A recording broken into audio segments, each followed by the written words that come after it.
but it's pretty simple. When you have a full head of hair and you have to work your way through it and it's natural, to look at it, it could be, a traumatic experience. You might not think you want to tackle it, but if you take it step by step, it becomes very simple, especially when you part the hair from front to back, from, from the forehead all the way to the nape, and from ear to ear. So you have quadrants, you have two sections in the front and two in the back. You just simply take the hair and clip it away. And you always use a nice large tooth comb. Even with softer, less kinky hair textures, you always want to use a large tooth comb.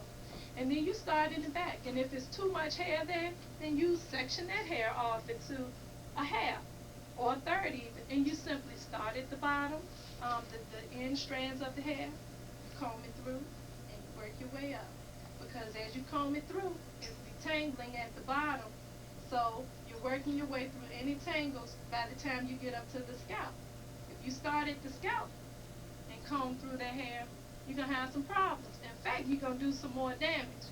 And you might end up with some locks that you didn't really intend to start off with. Because I remember my mama combing my hair, and then, she started pulling and can't get it. She'd go get them scissors. Oh. She cut it out. Y'all know y'all did. Oh. Somebody cut some hair messing around with a knot they couldn't get out. So it's important to know how to comb that hair. Because you got to keep it in your head. All right? And creativity and styling. That's the main thing that people are seeking, I find, in addition to good, healthy hair.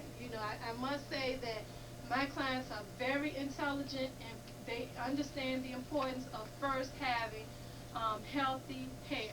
And if they didn't understand it when they came in, they certainly knew when they left out of the door that you can't come in and hand me the relaxer. You can't come in and hand me the thing that you want me to use. I'm basically going to give you information on what it is that you need to move forward with whatever your goals are.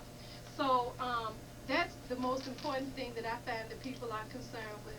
Because I know I used to work with a lady, and she had in one of her ads specializing in damaged hair.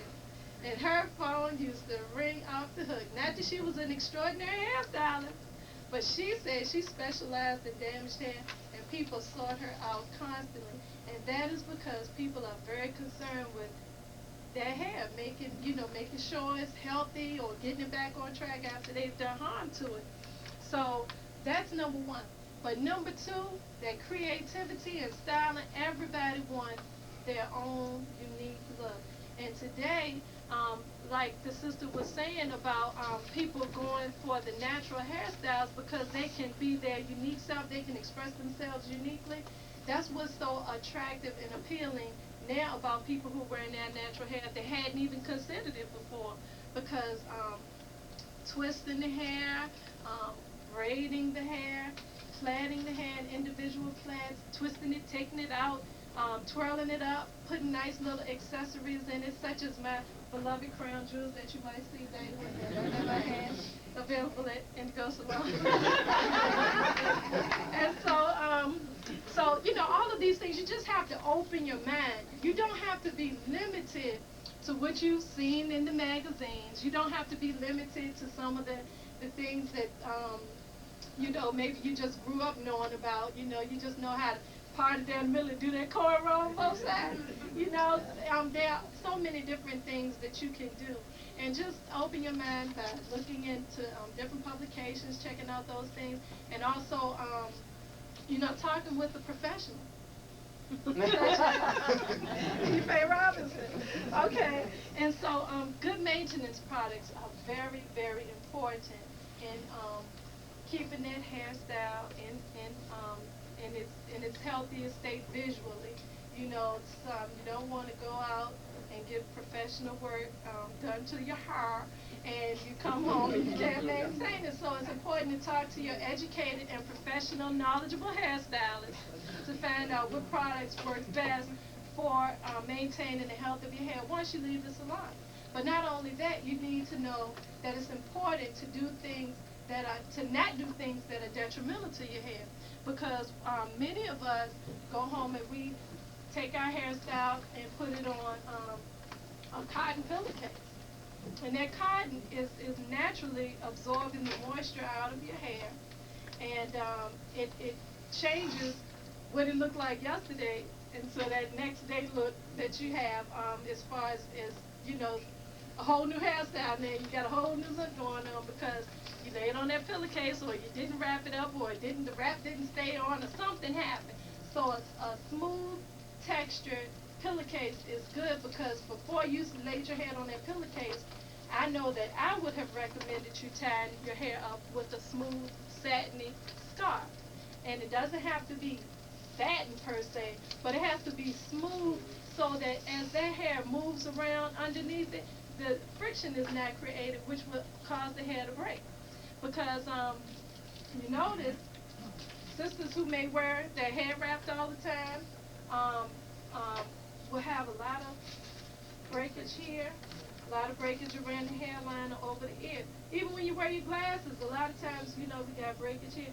But I'm back to the hair wraps. A lot of times we're wearing fabrics that are not necessarily supportive of healthy hair. So when we wrap our hair with hair wraps, it's important to put something smooth underneath it. And the same goes for wearing hats and crowns.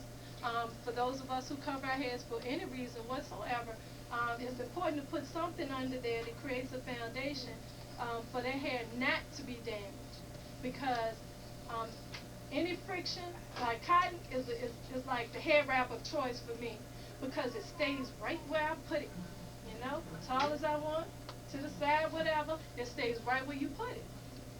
And so therefore, if anything happens, when your head is shifting, you bump up against a wall or something, some hair ripped out, and you can take the hair wrap off and hair coming out with it. And so you have to do something underneath there that allows their hair to kind of have a smooth place to move against. It's just kind of common sense, and it really becomes common sense when you hear somebody talk about it. It makes a lot of sense, doesn't it? That you don't want to do something that would allow the hair to come out the head. So if you wrap your hair at night with something smooth and satiny, and if that comes off, you got your backed up satin pillowcase on the bed to back that up. Now I had a few. But these were some. I had a few ideas to share with you about some things you can make at home. Since I mentioned, if you wanted to create some products, you can. It's very simply done. And here's some recipes. And I also have a copy of this that I can give to you.